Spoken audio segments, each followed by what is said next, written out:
శివదుర్గ జ్యోతిష్యాలయం ఆర్థిక ఉద్యోగ కుటుంబ మరే ఇతర సమస్యలకైనా పరిష్కారం చూపబడను. పరిష్కారం కోసం ఈ నంబర్ని సంప్రదించండి. మొట్టమొదటిసారి నాన్నగారు శాసనసభ్యునిగా 83లో తెలుగుదేశం పార్టీ పెట్టినప్పుడు మొట్టమొదటిగా ఆ టైంలో చేరి దాదాపుగా 4 పర్యాయాలు తెలుగుదేశం పార్టీలోనే గెలిచి మళ్ళీ మధ్యలో కొన్ని రాజకీయ కారణాల వల్ల పార్టీ మారి మళ్ళీ సొంత ఇంట్లోకి వచ్చినట్టు మాకు ఈరోజు ఈ పార్టీలో రావడం చాలా సంతోషంగా ఉంది. వైఎస్ఆర్ పార్టీలో దాదాపు పార్టీ పెట్టినప్పటి నుంచి కూడా నాన్నగారు పార్టీ పెట్టినప్పుడు అందులో చేరి దాదాపు 14 సంవత్సరాల క్రితం పార్టీ టికెట్ ఇచ్చినా ఇవ్వకపోయినా పార్టీ కోసం పార్టీ అభ్యర్థి కోసం ఎంతో కష్టపడి పనిచేశారు. అయినా కూడా ఆ పార్టీలో కూడా ముఖ్యంగా ఇక్కడ విలువ ఇవ్వలేదు. 2019లో నాన్నగారు ఓడిపోయిన తర్వాత ఇన్ఛార్జిగా నేను బాధ్యతలు తీసుకున్నా.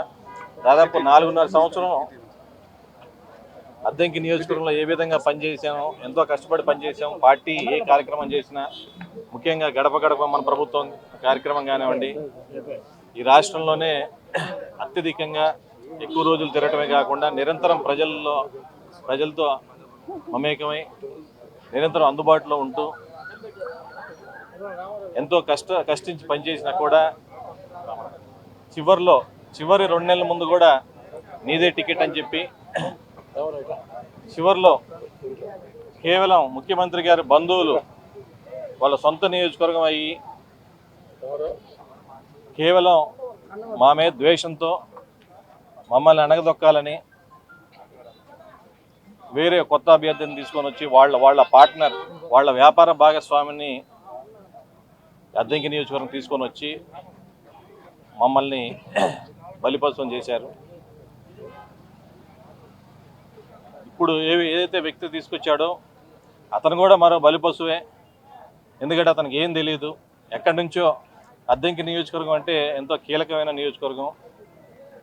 మొదటి నుంచి కూడా దాదాపు 78 నుంచి నాన్నగారు అక్కడ పోటీ చేశారు. దాదాపు అక్కడ 9 సార్లు అక్కడ పోటీ చేయడం జరిగింది.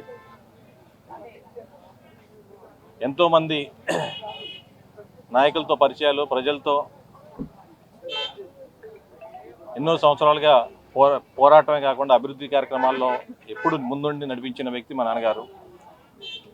ఆయన వారసత్వంగా నేను వచ్చి ఏ విధంగా పనిచేసింది కూడా అందరూ చూశారు. అటువంటి క్రమంలో ముఖ్యమంత్రి గారు బంధువులు మా సొంత నియోజకవర్గం మా చేతుల్లో ఉండాలి, వాళ్ళకి పోటీ చేసే ధైర్యం లేదు,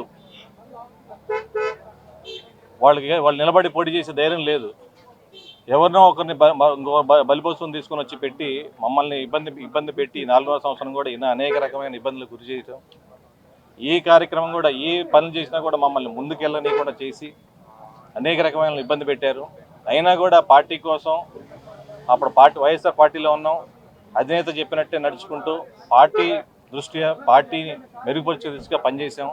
అయినా కూడా అక్కడ విలువ లేకుండా ఉండటం వల్ల పార్టీ టికెట్ నిరాకరించిన తర్వాత మళ్ళీ అధిష్టానం మమ్మల్ని పిలిచి 15-20 రోజుల్లో మళ్ళీ సర్వే చేస్తాం, సర్వేలో మీకు కనుక బాగా వస్తే మళ్ళీ మీకే ఇస్తామని చెప్తే మేము వేచి చూస్తూ ఉన్న తరుణంలో ఆర్థికంగా మమ్మల్ని ఇబ్బంది పెట్టాలని చెప్పి మమ్మల్ని బెదిరించి దారిలో తెచ్చుకోవాలని చెప్పేసి ఒక కుట్రపూర్వకంగా ఆలోచించి నా గ్రానైట్ క్వారీలని రైడింగ్ చేయడం జరిగింది. దానికి ఇంత కష్టపడి పనిచేసిన మనకి పార్టీలో ఉంటూ కూడా మనల్నే ఇబ్బంది పెడుతున్నారనేది నిజంగా చాలా బాధించింది.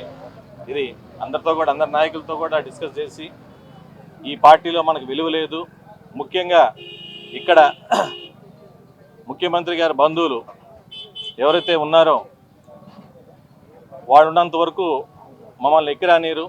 సో ఇక్కడ ఉండి కూడా మనం ప్రయోజనం లేదు, ఎంత కష్టించి పనిచేసినా కూడా ప్రయోజనం లేదని గ్రహించి వైఎస్ఆర్ పార్టీలో నుంచి తెలుగుదేశం పార్టీ మళ్ళీ మా సొంత గూటికి రావటం నిజంగా ఎంతో సంతోషం వ్యక్తం చేస్తూ రేపు జరగబోయే సార్వత్రిక ఎన్నికల్లో తెలుగుదేశం పార్టీ అభ్యర్థులు గెలిపే లక్ష్యంగా పనిచేస్తూ మళ్ళీ గౌరవ తెలుగుదేశం పార్టీ అధినేత చంద్రబాబు నాయుడు గారిని ముఖ్యమంత్రి చేయడమే ధ్యేయంగా ముందుకెళ్తామని కూడా తెలియజేసుకుంటాం. మరిన్ని వీడియోస్ కోసం ఛానల్ ని సబ్స్క్రైబ్ చేయండి, లేటెస్ట్ అప్డేట్స్ కోసం వాట్సాప్ ఛానల్ ని ఫాలో చేయండి అండ్ లింక్ డిస్క్రిప్షన్ లో ఉంది.